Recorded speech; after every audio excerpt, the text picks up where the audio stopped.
नमस्कार। आप सभी का Kamal Nayan higher education research centre में आप सभी का स्वागत है। मैं आज पढ़ाने जा रहा हूँ मध्य प्रदेश का भौतिक विभाजन। तो आप सभी इस पर ध्यान दें।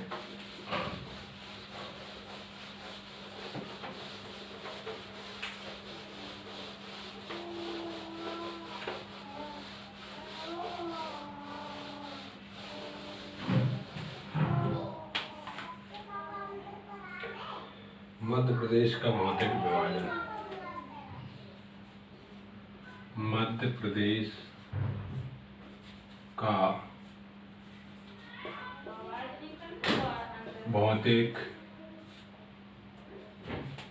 भौतिक विभाजन।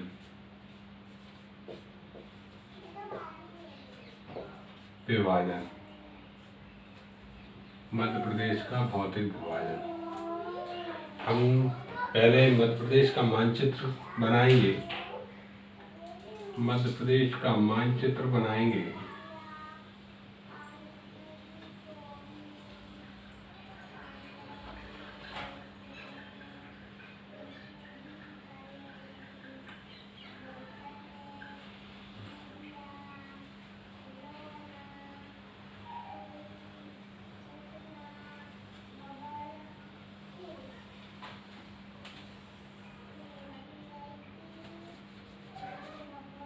मध्य प्रदेश का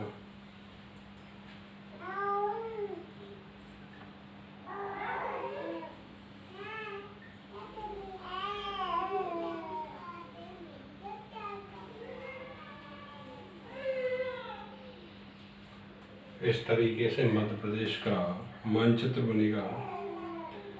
मध्य प्रदेश में हम देखेंगे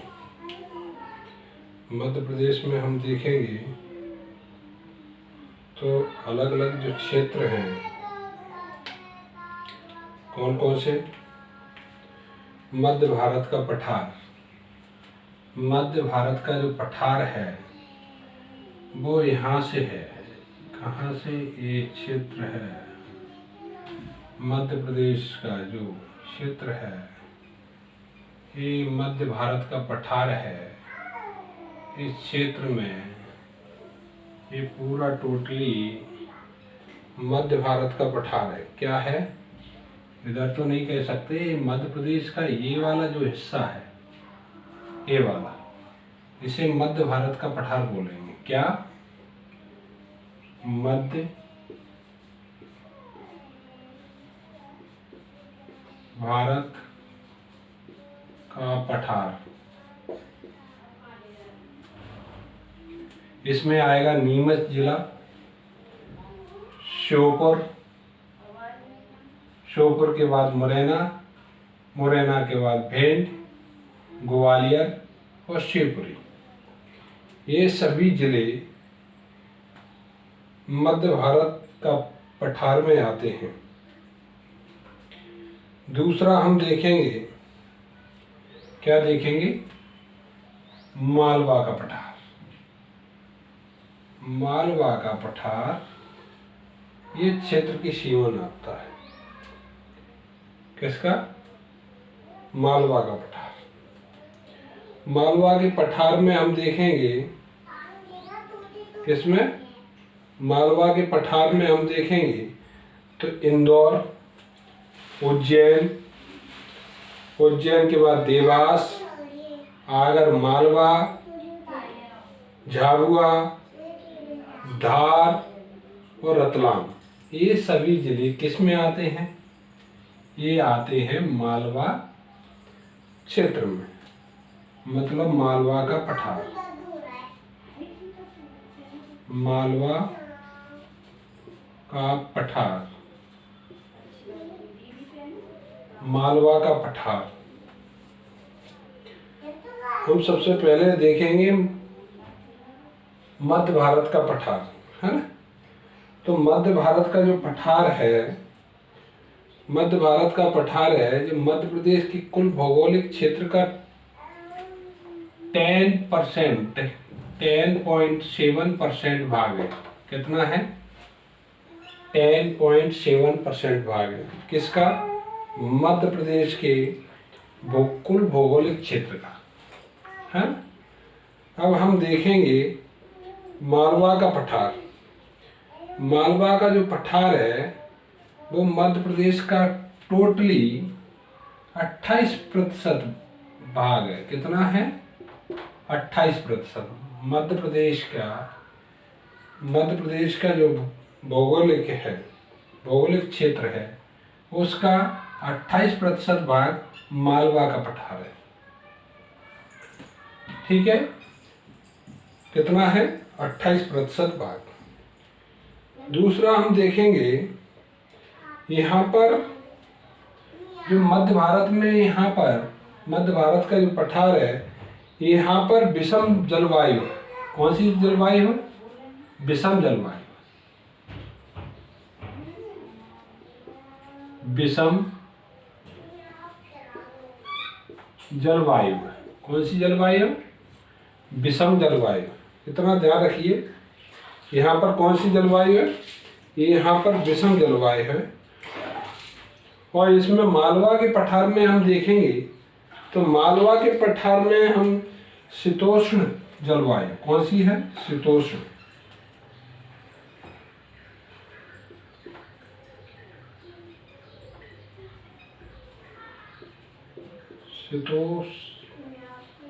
शीतोष्ण जलवायु। कौन सी है? शीतोष्ण जलवायु। हम मध्य भारत के पठार में हम देखेंगे, इसमें देखेंगे मध्य भारत के पठार में हम देखेंगे तो इस क्षेत्र की औसत वर्षा 50 से 75 सेंटीमीटर है। कितनी है? 50 से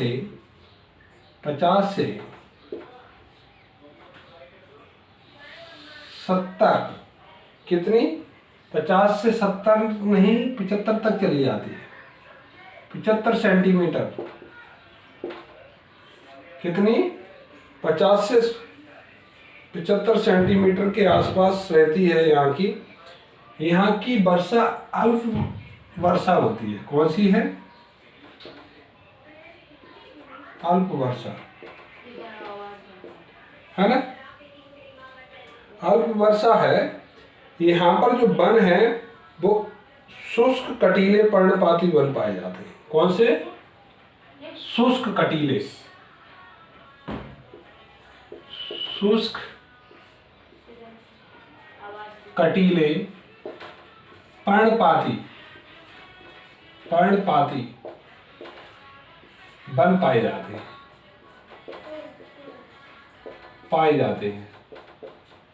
कौन से वन पाए जाते हैं? शुष्क कटीले पर्णपाती वन पाए जाते हैं, है ना? और आप देखेंगे जैसे शुष्क पर्णपाती वन जो कौन से होते हैं, वो वन हैं जैसे बबूल है, खैर है, पलाश है। कौन से हैं? बबूल है, खैर है, पलाश है। कौन से वन पाए जाते हैं? बबूल है, खैर है, पलाश है। ये सभी वन पाए जाते हैं जिन्हें हम शुष्क कटीले पर्णपाती वन कहते हैं। यहाँ पर जो मिट्टी पाई जाती है वो किस प्रकार की पाई जाती है?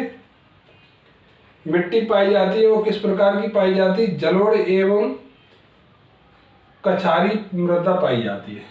मिट्टी जो पाई जाती है, मिट्टी जलोढ़ एवं कछारी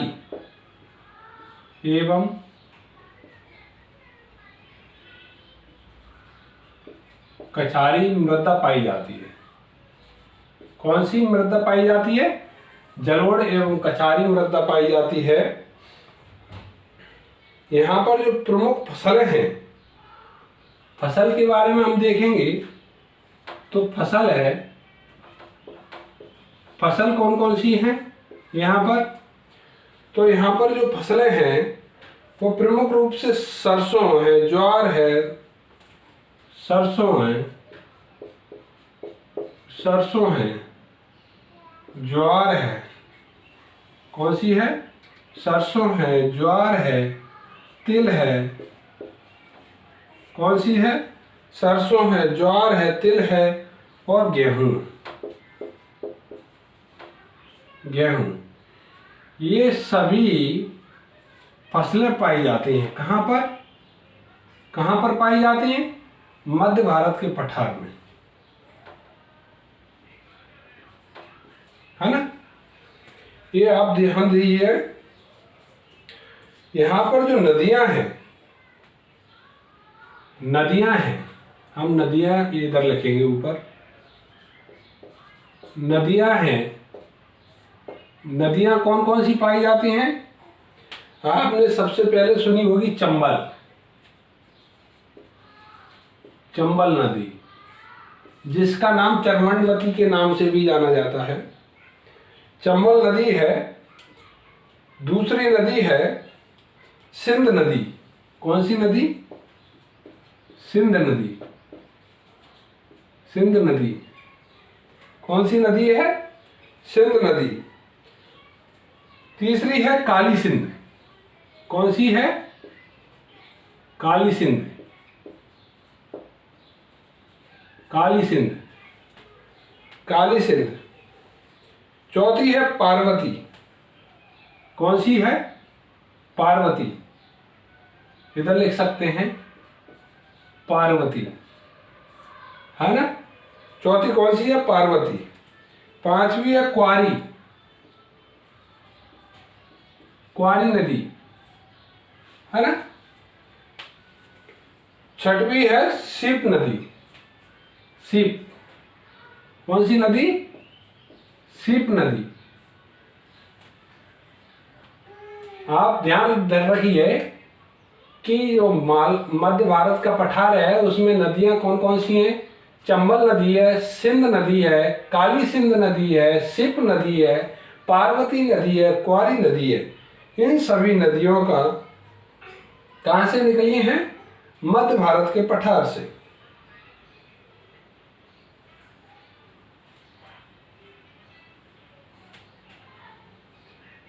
इस मध्य भारत के पठार को सरसों का हांडी भी कहा जाता है। किसका?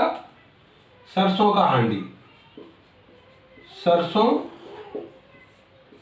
का हांडी क्या कहा जाता है? सरसों का हांडी, है ना। सरसों का हांडी कहा जाता है।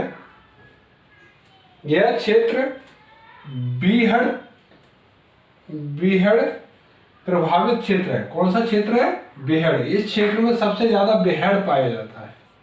बेहड़, बीहड़, बीहड़, है ना। क्या है? बीहड़। बीहड़ को छोटी ई की नहीं, बड़ी ई की मात्रा, बीहड़, बीहड़, बेहड़ पाया जाता है। बेहड़ जो है, इसे बेहड़ भी बोलते हैं। ये किसी समय में, जहाँ पर आपने देखी हो, बेहड़ के क्षेत्र में एक मूवी बनी है जिस मूवी का नाम है डकैत। डकैत मूवी इस बेहड़ क्षेत्र में ही बनी हुई है।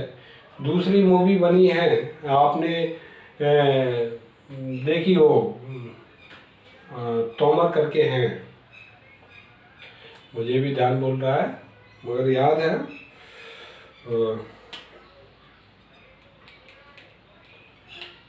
कुछ नाम है तोमर करके, सुल्तान सिंह तोमर, ऐसे कुछ नाम है ना।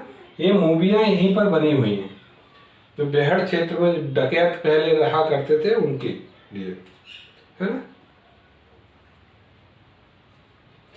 यहाँ पर सबसे ऊंची चोटी है जो है चोटी टोंगरा है। कौन सी है? टोंगरा है। यहाँ पर जो चोटी है, सबसे ऊंची चोटी टोंगरा।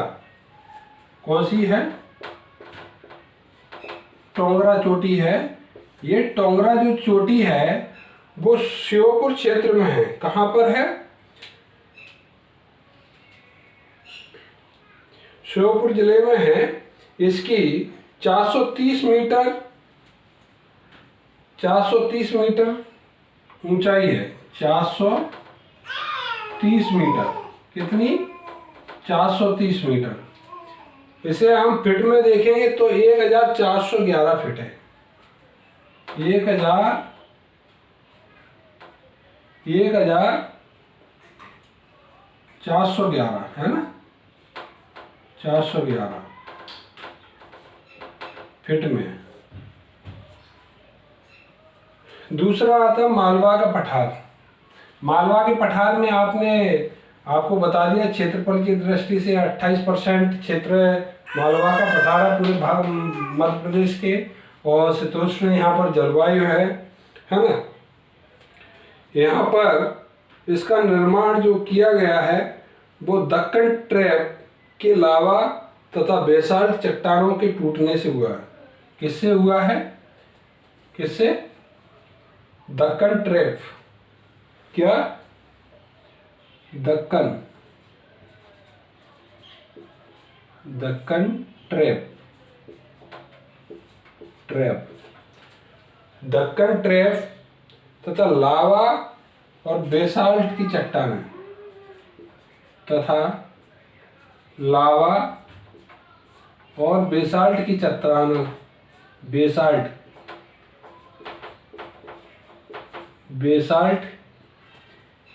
की चट्टानों को टूटने के कारण हुआ है।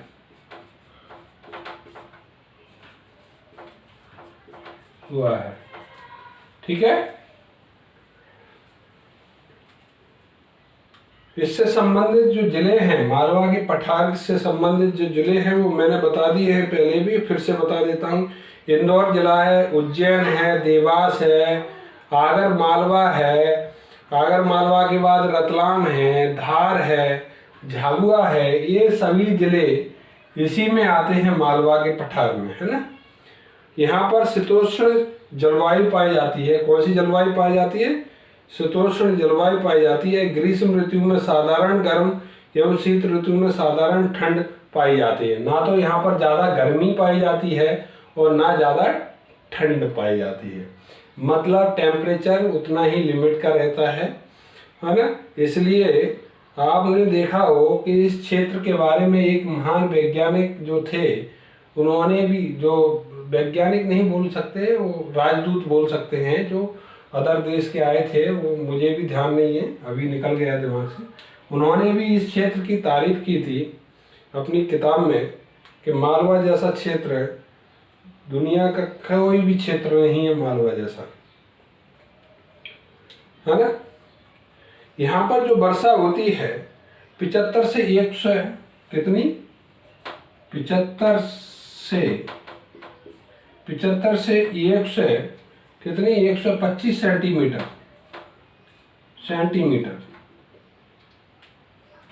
है ना। 75 से 125 सेंटीमीटर वर्षा होती है। ये शुष्क पर्णपाती वन, यहाँ पर जो वन है वो शुष्क पर्णपाती वन पाए जाते हैं। कौन से पाए जाते हैं? वन जो पाए जाते हैं वो वन पाए जाते हैं शुष्क पर्णपाती। कौन से वन पाए जाते हैं? वन पाए जाते हैं वन शुष्क पर्णपाती है ना। ये शुष्क जो पर्णपाती वन है, वो शुष्क पर्णपाती वन है, वो बबूल है, पलाश है, तेंदुपत्ता है। कौन से हैं? बबूल है,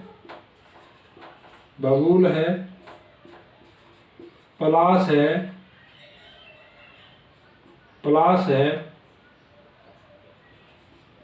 तेंदुपत्ता है,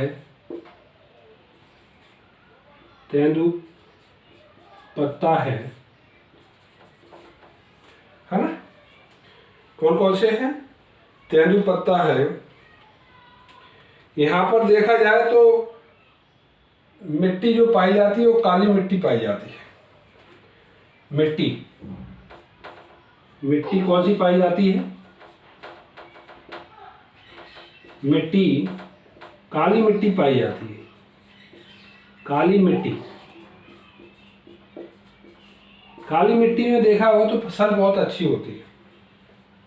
ज़्यादातर देखने को मिला है, मैं भी इस मालवा के क्षेत्र में ही रहता हूँ, तो यहाँ पर देखो तो यहाँ पर काली मिट्टी सबसे ज़्यादा पाई जाती है। यहाँ पर जो फसल होती है वो ज़्यादातर सोयाबीन, क्या फसल कौन कौन सी होती है? फसल देख लीजिए, फसल जो होती है सोयाबीन, कौन सी? सोयाबीन। मध्य प्रदेश को सोया स्टेट के नाम से भी जाना जाता है ना? मध्य प्रदेश को किस स्टेट के नाम से? सोया स्टेट के नाम से भी जाना जाता है, सोयाबीन के कारण। दूसरा है कपास। कपास, कपास सबसे ज़्यादा देखा हो तो बड़वानी क्षेत्र की तरफ मिलता है। बड़वानी है, इधर झाबुआ है ना, बुरहानपुर है, इस क्षेत्र में सबसे ज़्यादा कपास होता है।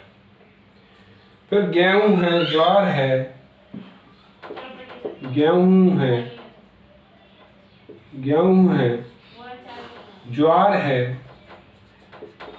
ज्वार है, क्या है? गेहूँ है, ज्वार है, तथा मूंगफली भी, तथा मूंगफली भी पाई जाती है। मूंगफली, है ना? ये फसल यहाँ पर सबसे ज़्यादा पाई जाती है। सोयाबीन, कपास, गेहूँ, ज्वार और मूंगफली। यहाँ पर मालवा के क्षेत्र में ये भी देखने को मिला है, यहाँ पर लहसुन, प्याज, ये भी ज़्यादातर लगाया जाता है ना? और आप देखिए ये फसलें हुई, यहाँ पर नदी, ये चंबल, यहाँ चंबल भी गुजरी हुई है यहाँ से। यहाँ मालवा क्षेत्र से ही एक, मालवा में ही एक जाना पाव पहाड़ी है, जाना पाव पहाड़ी से ही उसका उद्गम हुआ है। किसका? चंबल नदी का। तो इसलिए यहाँ नदी भी जो आएंगी, नदियों के नाम देखेंगे तो चंबल है ना, चंबल के बाद देखेंगे क्षिप्रा,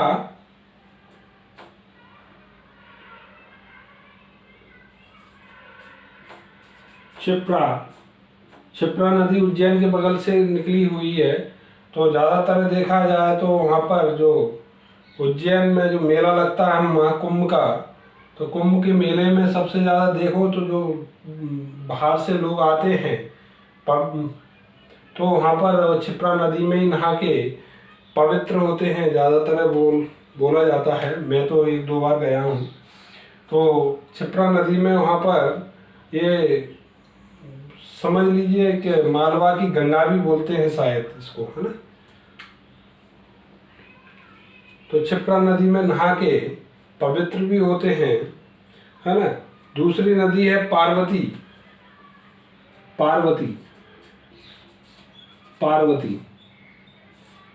नदी है। कौन सी नदी है? पार्वती है। फिर दूसरी है गंभीर नदी,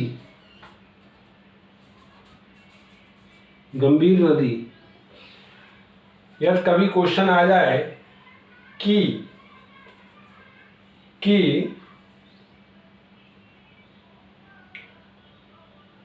doctor B.R. Ambedkar university Mhow किस नदी के किनारे पर बनी हुई है, तो आप बताएंगे कि गंभीर नदी के किनारे पर बनी हुई है। किस नदी के किनारे पर? गंभीर नदी के किनारे पर बनी हुई है ना? यहाँ से खान नदी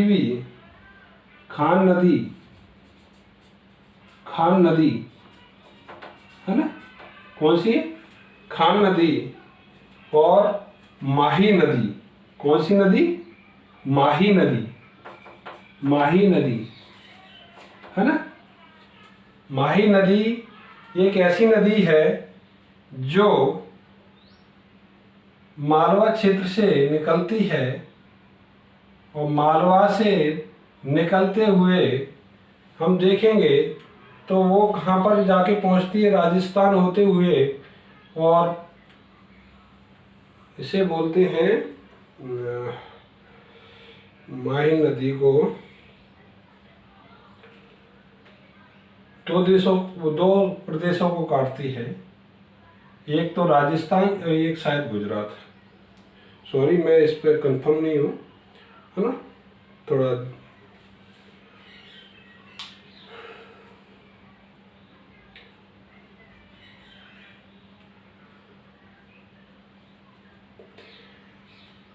यह मध्य प्रदेश का सबसे बड़ा प्राकृतिक क्षेत्र है।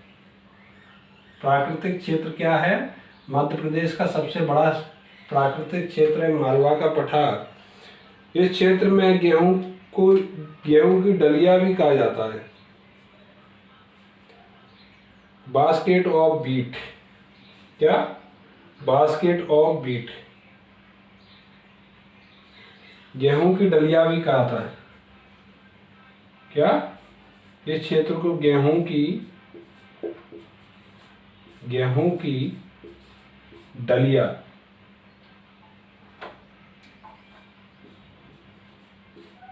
डलिया भी कहते हैं।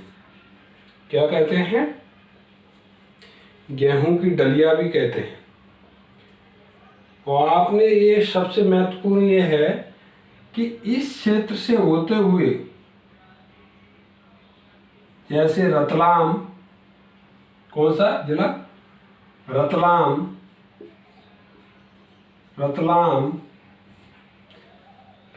के बाद कौन सा जिला? यहाँ पर देखेंगे तो उज्जैन जिला, उज्जैन के बाद हम देखेंगे आगर मालवा,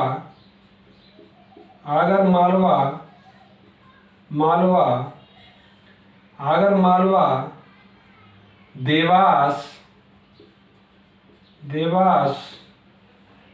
है ना। और हम देखेंगे तो राजगढ़, इन जिलों से होकर कर्क रेखा निकलती है। कहाँ पर निकलती है? कर्क रेखा निकलती है।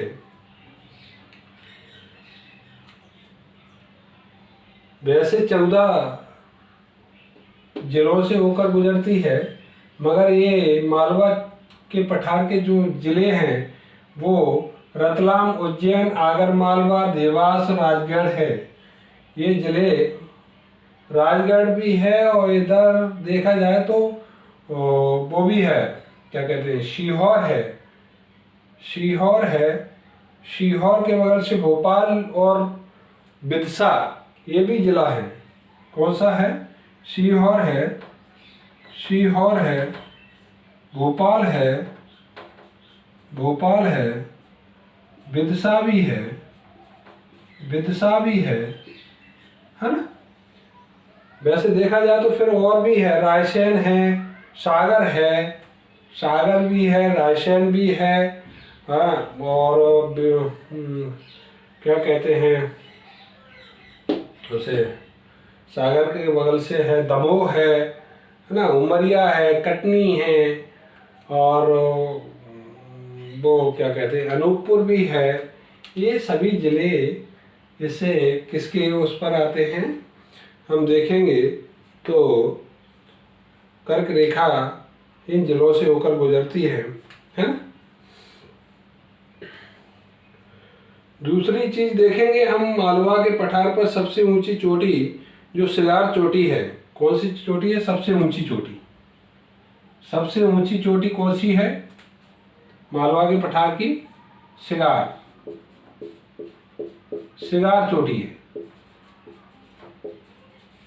चोटी है। ये सिगार चोटी जो है वो 821 मीटर है। कितनी है? 821 नहीं है, 881 है। कितनी है? 881 मीटर है ना। 881 मीटर है। और इन पर इस पर अन्य चोटियां भी हैं, जिसे जानापाव चोटी भी कहते हैं, जानापाव पहाड़ी जिसे बोलते हैं। जानापाव पहाड़ी भी है 854 मीटर। कितनी है? जानापाव देखेंगे तो जानापाव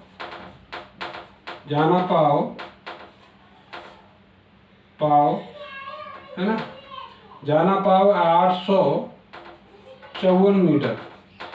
कितनी है? 854 मीटर की ऊंचाई पर है ये जानापाव पहाड़ी। जहाँ पर जानापाव पहाड़ी वही पहाड़ी है जिसे भगवान परशुराम का जन्म स्थल भी बोलते हैं, है ना। भगवान परशुराम का जन्म यहीं पर हुआ था, जानापाव पहाड़ी। ये जानापाव पहाड़ी जो है वो महू क्षेत्र में आती है। किस में आती है? महू तहसील, इंदौर की जो तहसील है महू, और महू तहसील एक ऐसी तहसील है जहाँ पर आप देखें, महू तहसील जो है, महू तहसील में ऐसे लोगों ने जन्म दिया है जो भारत के लिए सबसे ज़्यादा माने जाते हैं। आप देखिए जानापाव पहाड़ी पर, इस पहाड़ी पर महू के अंदर ही है, इस पर भगवान परशुराम का जन्म हुआ। इतने महान व्यक्ति थे। दूसरे व्यक्ति जो थे वो डॉक्टर भीमराव अंबेडकर जी थे। डॉक्टर भीमराव अंबेडकर का जन्म महू में ही हुआ था, जहाँ पर आर्मी कैंट है वहाँ पर हुआ था। और वहाँ पर वो इतने बड़े विख्यात व्यक्ति हुए, उन जैसा व्यक्ति, महापुरुष बोलो उनको, उन जैसा व्यक्ति आज तक ना हुआ है और ना शायद भविष्य में होगा। उन्होंने ये उनका एक ही वो था कि शिक्षित बनो, संघर्ष करो, संगठित रहो, है ना। ये 3 उद्देश्य थे। तीसरे व्यक्ति थे जो जननायक टांटिया भील के नाम से भी जानते हैं, स्वतंत्रता संग्राम सेनानी थे ये। इन्होंने जानापाव, ये महू जो जगह है, महू तहसील है, महू में एक आपने देखा हो पाताल पानी जगह है। पाताल पानी में इनकी कर्म भूमि है। किनकी? मामा टांटिया भील की।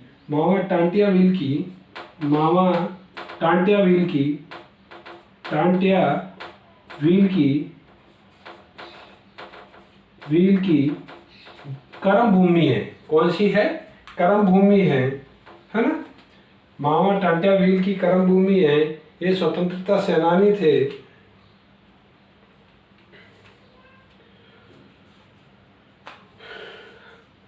हम देखेंगे अब, इसके बाद हम पढ़ाएंगे बुंदेलखंड का पठार, है ना।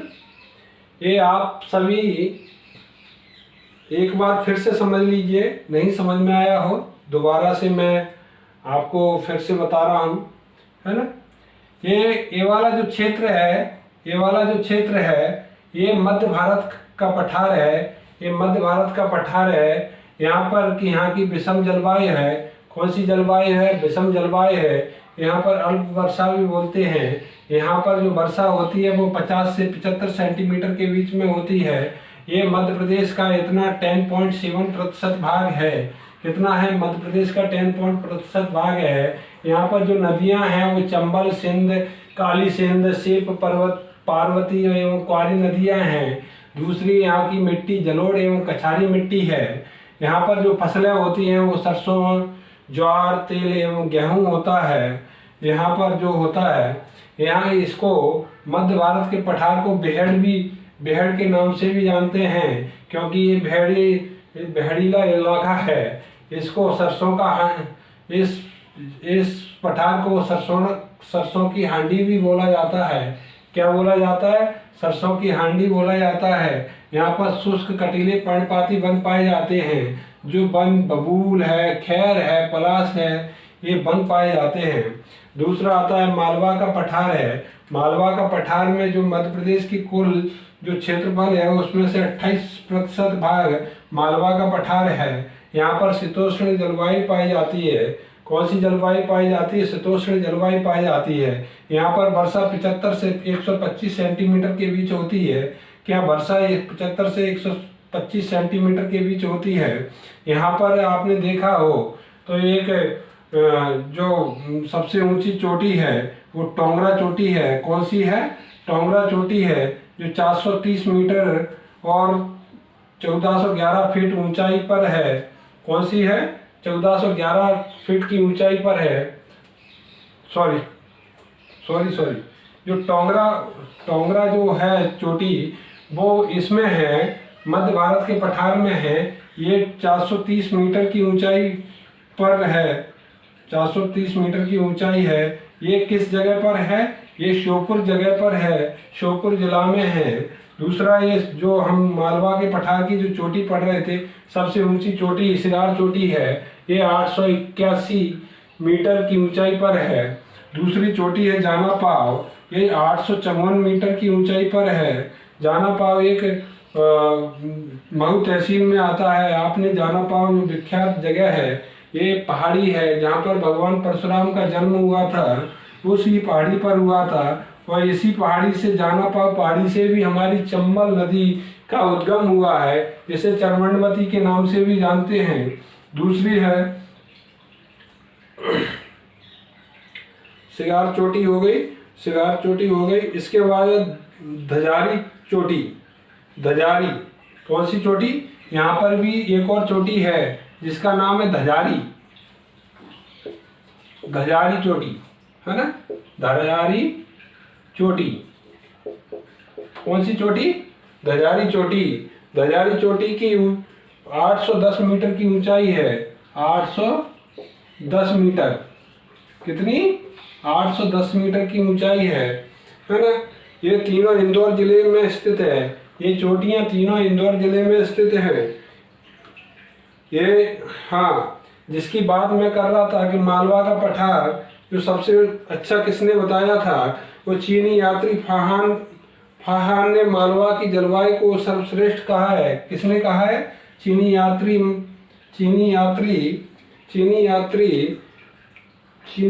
फाहान ने। किसने? फाहान ने।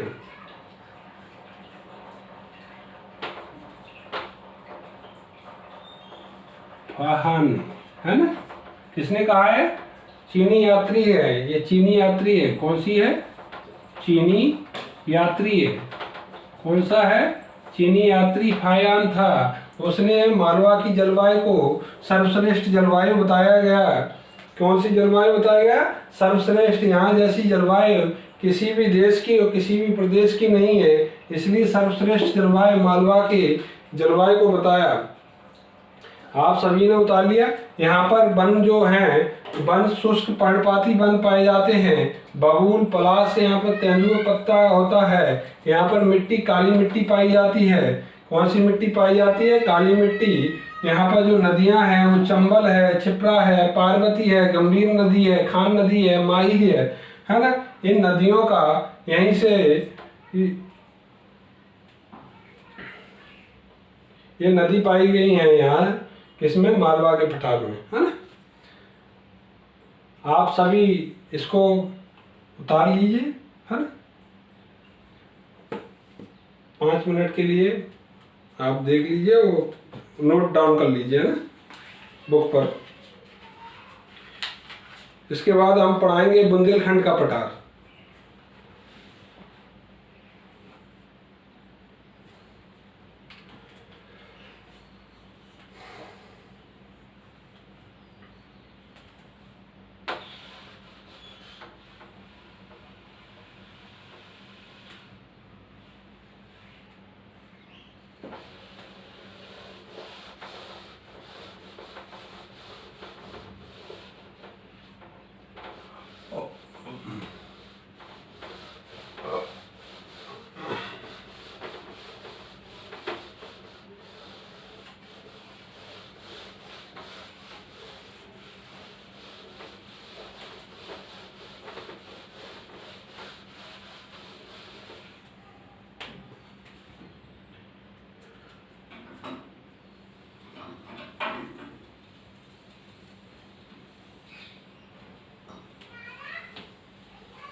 ये मध्य प्रदेश का मानचित्र है। मध्य प्रदेश में जो बुंदेलखंड का क्षेत्र है, वो बुंदेलखंड का जो क्षेत्र है वो ये वाला क्षेत्र है। कौन सा क्षेत्र है?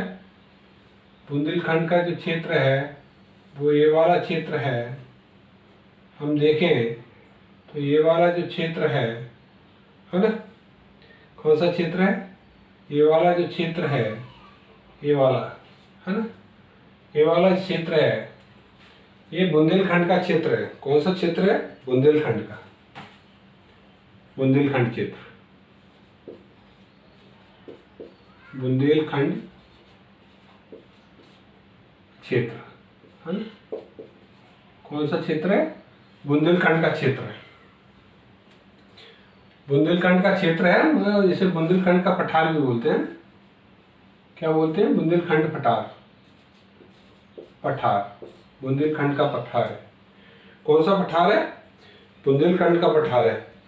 हम इसका निर्माण देखेंगे तो बुंदेलखंड का निर्माण नीस चट्टानों के अपवर्तन से हुआ है। कौन से? नीस चट्टानों।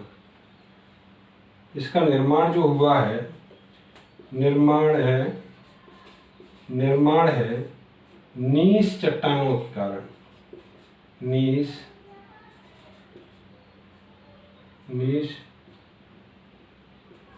चट्टानों के अपवर्तन के कारण, अपवर्तन के कारण,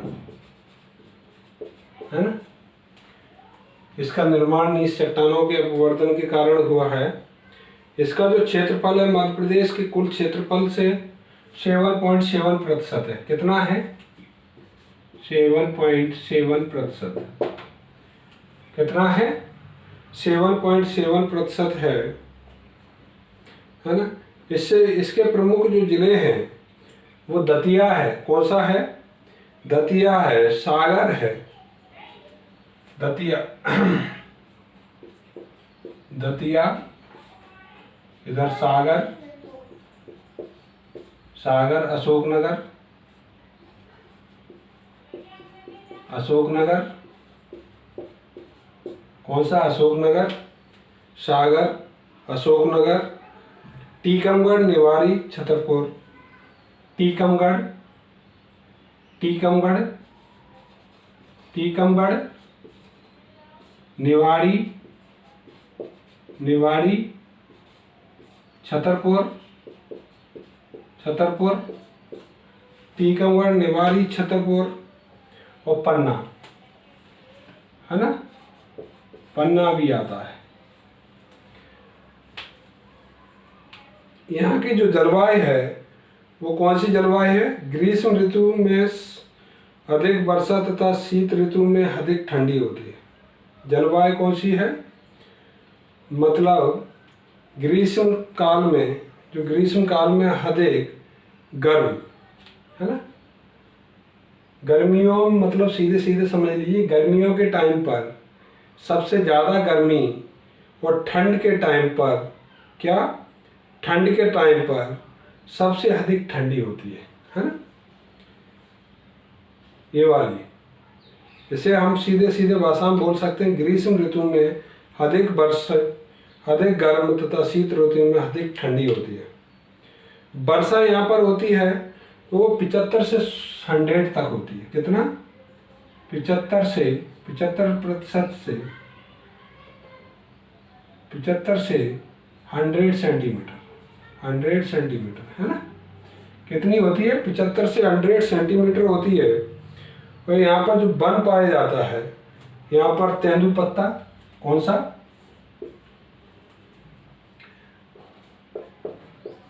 तेंदुपत्ता, कौन सा? तेंदुपत्ता।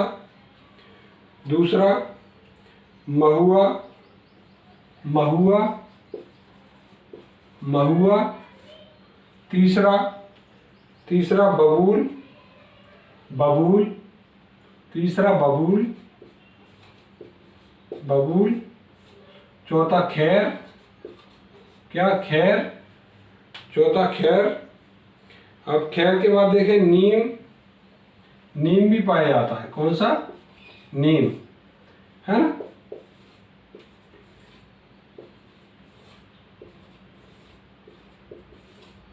सबसे ज़्यादा यहाँ पर तेंदूपत्ता पाया जाता है, उसके बाद महुआ पाया जाता है, फिर बबूल पाया जाता है, खैर भी पाया जाता है और नीम भी पाया जाता है।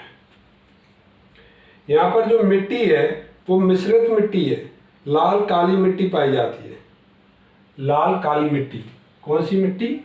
लाल और काली मिट्टी।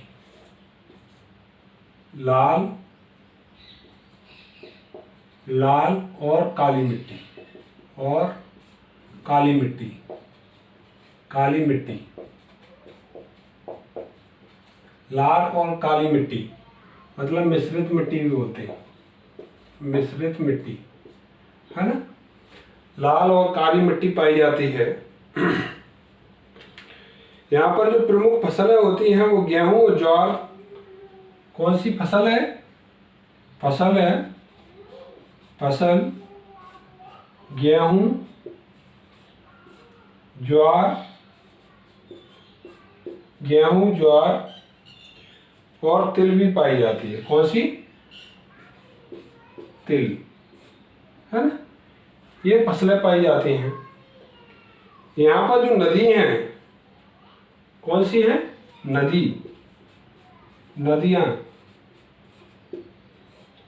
नदियां हैं। वो कौन कौन सी नदियां हैं? बेतवा है। कौन सी है? बेतवा है। सिंध है। कौन सी है? सिंध है।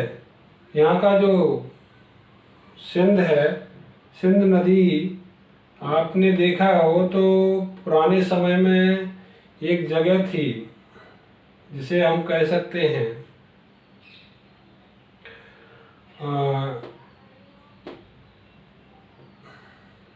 सिंध नदी के किनारे से ही एक मंदिर बना हुआ है जिसे कहते हैं रतनगढ़ वाली माता।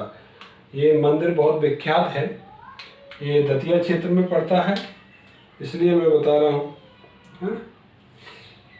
बेतवा है, सिंध है, सिंध के बाद दसान है। कौन सी है? दसान है। कौन सी नदी है? दसान है। उर्मिल है।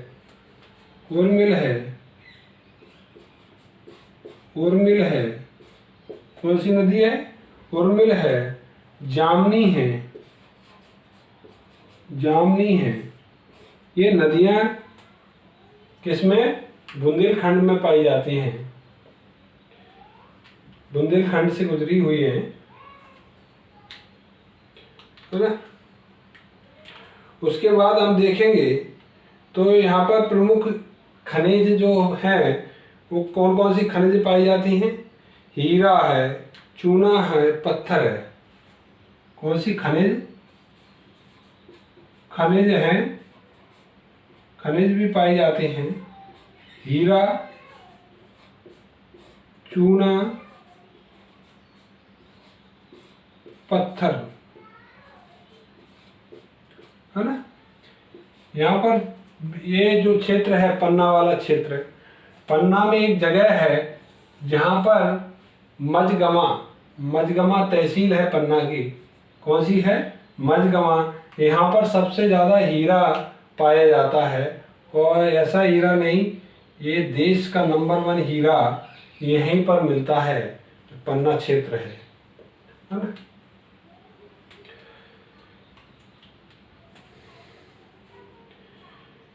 बुंदेलखंड की सबसे ऊंची चोटी कौन सी है?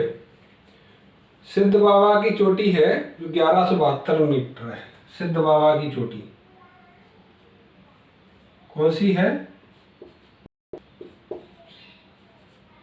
सिद्ध बाबा की चोटी है। कौन सी है? सिद्ध बाबा की चोटी है जो 1172 मीटर। कितनी है? सबसे ऊंची चोटी, सबसे ऊंची, है ना।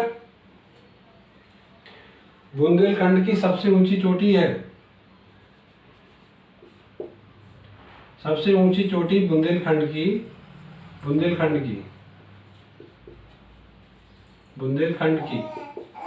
बुंदेलखंड की सबसे ऊंची चोटी सिद्ध बाबा की चोटी है, 1172 मीटर ऊंची है। बुंदेलखंड की गंगा बेतवा नदी को कहा जाता है। जो बेतवा नदी है ना, कौन सी नदी है? बेतवा नदी। इस नदी को बुंदेलखंड की गंगा भी बोलते हैं। क्या बोलते हैं? बुंदेलखंड की गंगा। बुंदेलखंड की गंगा। किस नदी को? बेतवा नदी को। बेतवा नदी को किस नदी को बोलते हैं? बेतवा नदी को बुंदेलखंड की गंगा बोलते हैं,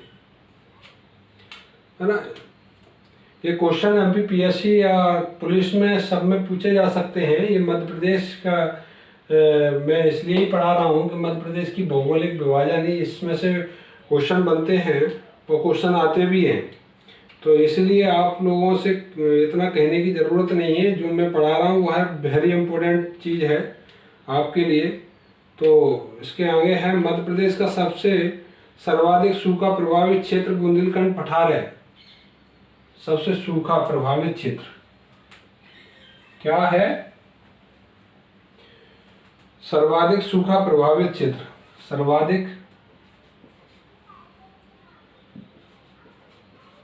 सर्वाधिक सूखा प्रभावित क्षेत्र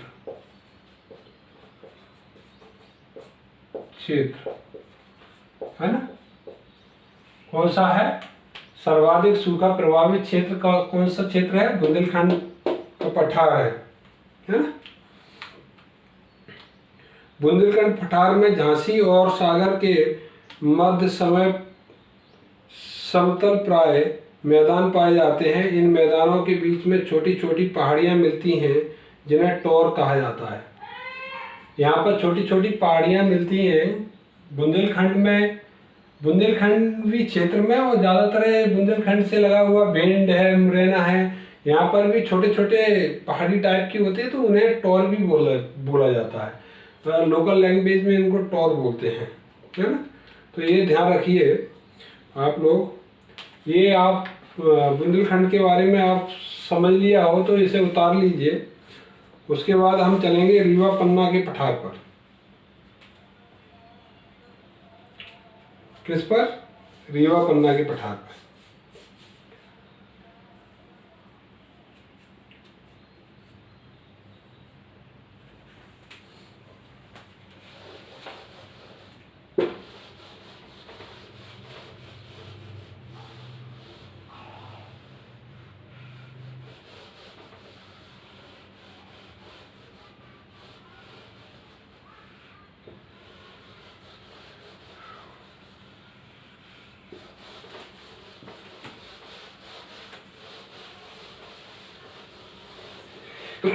सॉरी।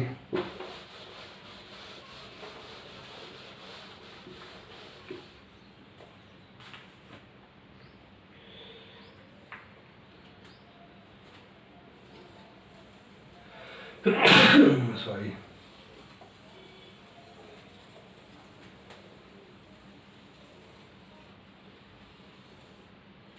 ये मध्य प्रदेश का मानचित्र है। इसमें हम देखें तो ये वाला जो क्षेत्र है, ये वाला जो क्षेत्र है वो क्षेत्र है, कौन सा क्षेत्र है? ये वाला जो क्षेत्र है वो कौन सा क्षेत्र है? रीवा पन्ना का पठार है। कौन सा पठार है? रीवा पन्ना का पठार है ना। रीवा पन्ना का पठार है। रीवा पन्ना के पठार में मध्य प्रदेश का कुल क्षेत्रफल 10.36 है। 10.36 है ना। 10.36% है। कितना है? मध्य प्रदेश के कुल में से ये जो रीवा पन्ना का पठार है वो उसका क्षेत्रफल 10.36% है ना।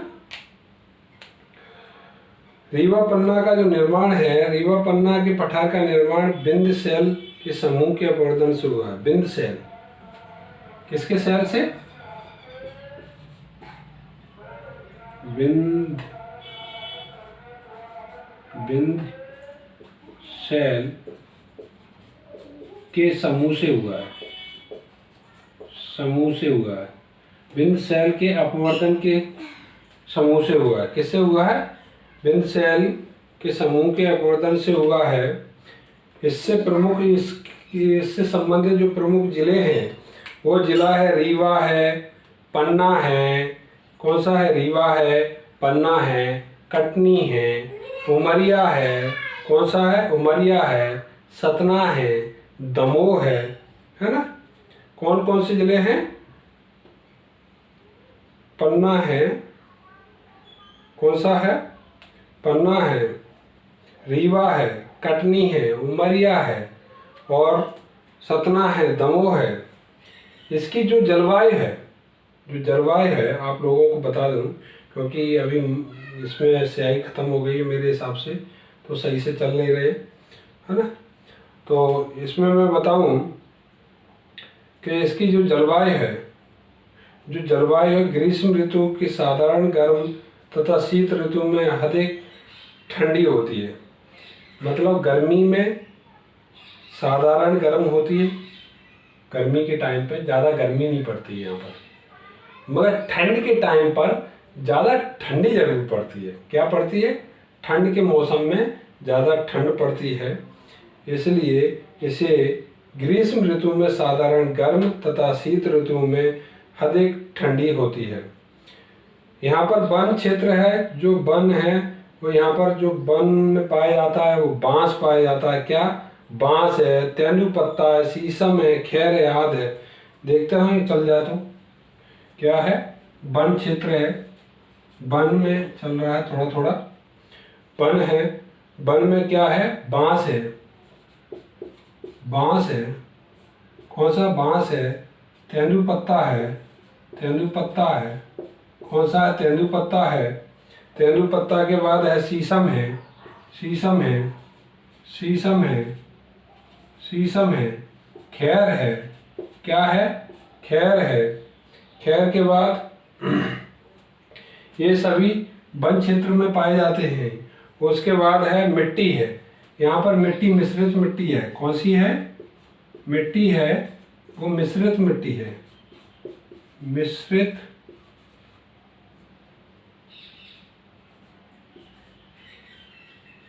मिश्रित मिश्रित मिट्टी है। कौन सी मिट्टी है? मिश्रित मिट्टी है। यहाँ पर कौन सी मिट्टी है? मिश्रित मिट्टी है। यहाँ से जो नदियाँ हैं वो कौन कौन सी नदियाँ गुजरती हैं? ये टोंस है। कौन सी है? टोंस है।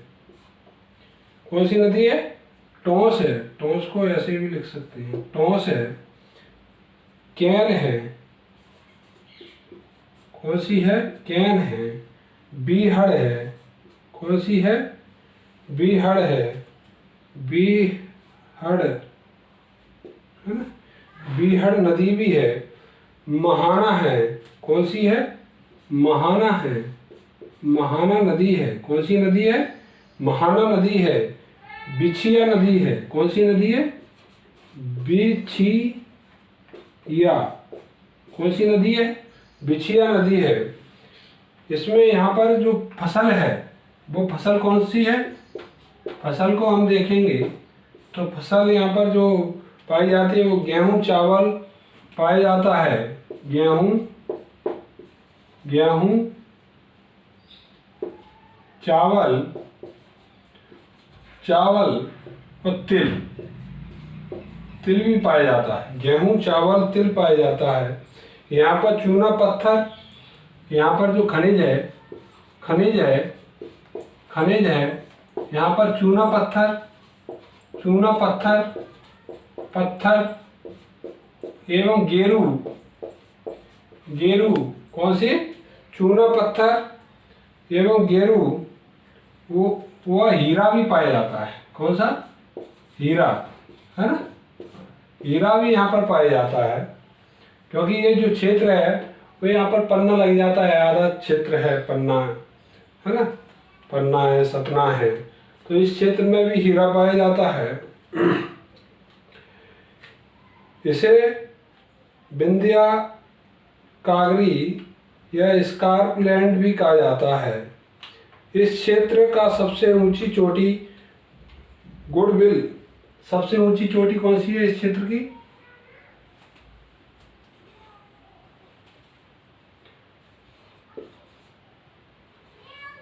गुडविल, कौन सी वो है? गुडविल है। इस क्षेत्र की सबसे ऊंची चोटी गुडविल है, जिसे सद्भावना चोटी के नाम से भी जानते हैं। कौन सी? सद्भावना, भावना चोटी, है ना। किस नाम से जानते हैं? सद्भावना चोटी के नाम से जानते हैं। 752 मीटर है, 752 मीटर ऊंची। कितनी है? 752 मीटर ऊंची है। ये दमोह जिले में स्थित है। कौन से में है? दमोह में है। कौन से जिले में है? दमोह जिले में है। ये ध्यान रखिए, कौन से जिले में है? गुडविल, जिसे सद्भावना चोटी के नाम से भी जानते हैं, ये 752 मीटर ऊंची है। ये दमोह जिले में पाई जाती है, दमोह जिले में स्थित है। सॉरी, मैं बार बार पाई जाती शब्द लगा देता हूँ, थोड़ी हैबिट में आ गया, उसको मैं कोशिश कर रहा हूँ बैठ जाए। उसके बाद है मध्य प्रदेश का जवेरा गुम्बद, दमोह जिले में या रीवा पन्ना पठार के अंतर्गत स्थित है। जवेरा गुम्बद दमोह जिले में है। कौन सा? जवेरा गुम्बद। अरे, जवेरा गुम्बद, है ना। ये जवेरा गुम्बद जो है, जवेरा गुम्बद किस जिले में है? दमोह जिले में है। दमोह जिले में ही ये जवेरा गुम्बद है, ध्यान रखिए, है ना। जवेरा गुम्बद यह रीवा पन्ना के पठार के अंतर्गत स्थित है। ये सभी जो चीज़ें मैंने बताई हैं ये रीवा पन्ना पठार के अंतर्गत हैं।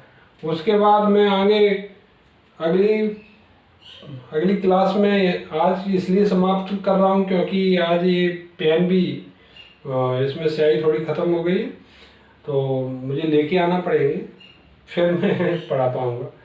तो अगली बार मैं पढ़ाऊँगा तो नर्मदा घाटी और सतपुड़ा मेकल श्रेणियाँ और पूर्वी पठार एवं बघेलखंड का पठार, ये तीन को मैं पढ़ाऊँगा अगली क्लास में।